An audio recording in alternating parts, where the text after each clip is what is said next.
All right, Plasticulture. Why you should consider using, yeah. Most of the time you want to raise your beds, okay?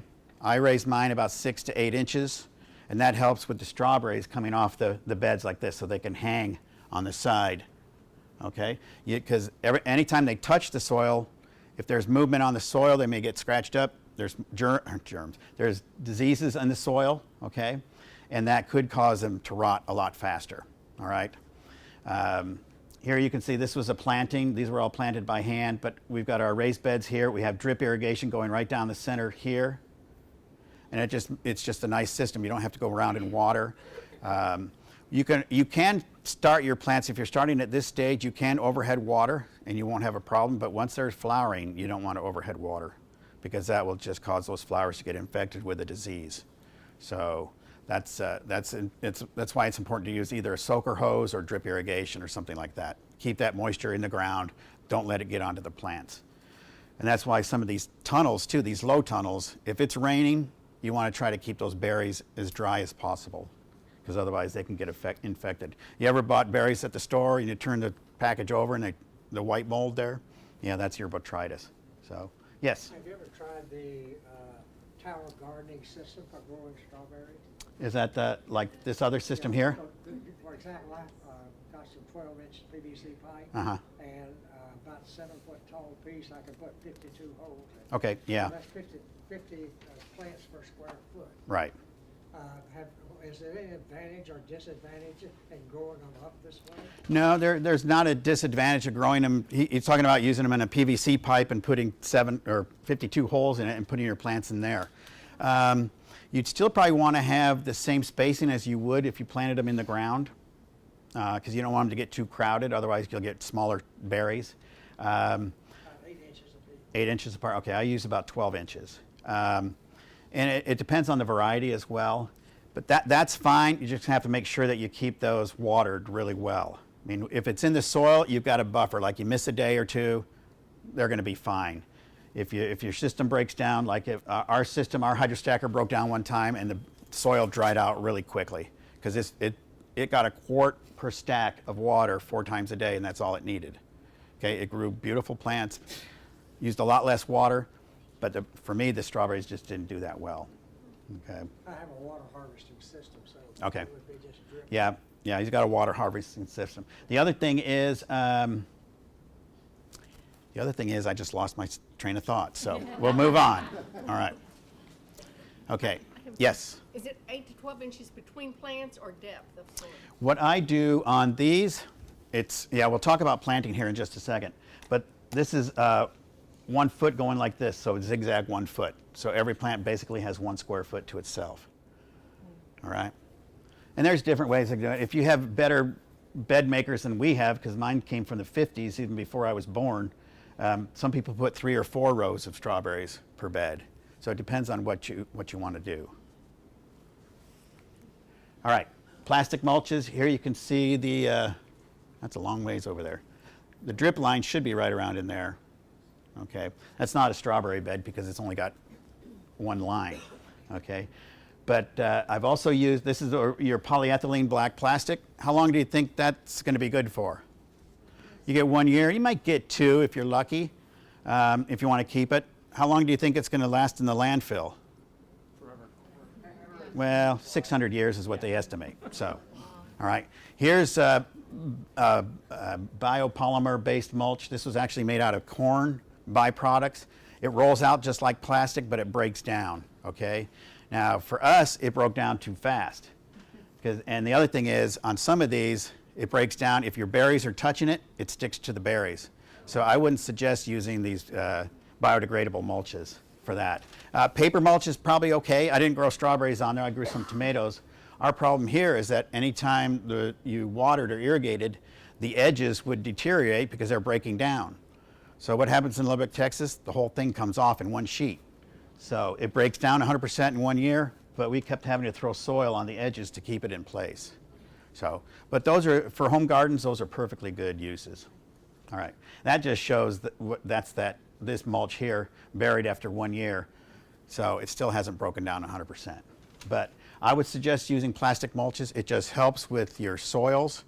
It helps keep the plants cleaner. And also, if you use black plastic, it's going to warm up the soils faster in the spring, so your plants grow a little bit faster.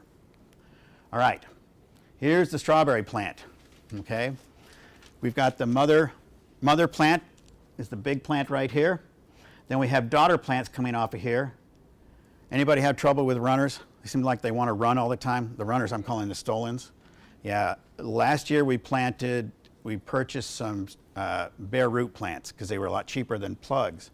And I tell you, we planted those in the ground and all they did was throw out runners. And we spent weeks just cutting off runners. And you don't really want to do that. I mean, you want to do that because you want the nutrients to go to the root rather than the new runner plants, okay? But also right here, you see the two little plants, those are your daughter plants, okay? And those are, they're basically new clones of the same plant. So that genetically, they're exactly the same. And that's how they reproduce a lot of those, a lot of their plants other than using, today they also use tissue culture and other methods. So they grow best in about 70 to 75 degree temperatures. They are temperature sensitive, so if it gets too hot, they're not going to flower. If it gets too cold, obviously they're not going to grow very fast, okay? Dormant crowns form new roots and foliage, so that's why you plant them in the fall, so they get that cold temperature. And I don't think we got that. We had some really cold temperatures this winter, but my plants just didn't produce enough crowns. So I'm already at my peak harvest, when normally I'm at peak harvest the third week of April. So it just seems to me like my plants are smaller this year. I'm not really happy with them, but I'm still producing some really big berries. Basically, a strawberry flower, when it gets down to about 28 degrees, that's when it's going to cause some damage. 32, you're okay. You still might want to cover them, but about 28 degrees, you're going to lose your flowers. So make sure that they're covered at that point. I would initially, for the first year, if most of them are going to be annuals, if you're going to keep it for the second year, you can let those grow and they will root. Right. Or you can cut them, root them, and move them to a different location. Okay? The only thing you need to be careful about is that if this gets diseased, you could be carrying disease to another location. So watch for that. But for your first year, I would cut those off because you want all the growth going to the roots and developing more crowns. Because the more crowns you have, the more fruit you're going to have. If you have only 1 or 2 crowns, you're not going to get very much production. Okay? Normally, last year we looked at it and we had anywhere from 5 to 8 crowns on average per plant. So, because each crown will develop a certain number of fruit. And for the life of me, I can't remember, but it may be 10 to 15 different flowers. Okay, so you're going to multiply that by 6 or 8, and you're going to get that many strawberry flowers. All right. Yes? If you're growing the strawberry pod and it sits off the daughter, what do you do? I would cut that off. Plant it in Yeah. another hole? Yeah. Yeah, if you've got another hole or another pot, you can replant that, okay? The pots, again, they're not going to be as productive, but they still work, okay? You're probably not going to get as much fruit as you would planting them in the ground. And you just, Not enough again, soil? not enough soil, not enough, they dry down too fast, at least in my opinion. I just prefer them in the ground, so. But if all you've got is a patio in the backyard, a strawberry pot is perfect. Just keep it well watered and well fertilized because they do take a lot of nitrogen. All right. They have fibrous roots, so they're not very deep rooted. So you need to keep that moisture in that top 6 to 8 inches. It needs to be nice and uniform. They don't like it wet, okay? So don't flood them. That's why drip irrigation is perfect. So they're not going to go very deep, all right? The best soils are well drained, sandy soils.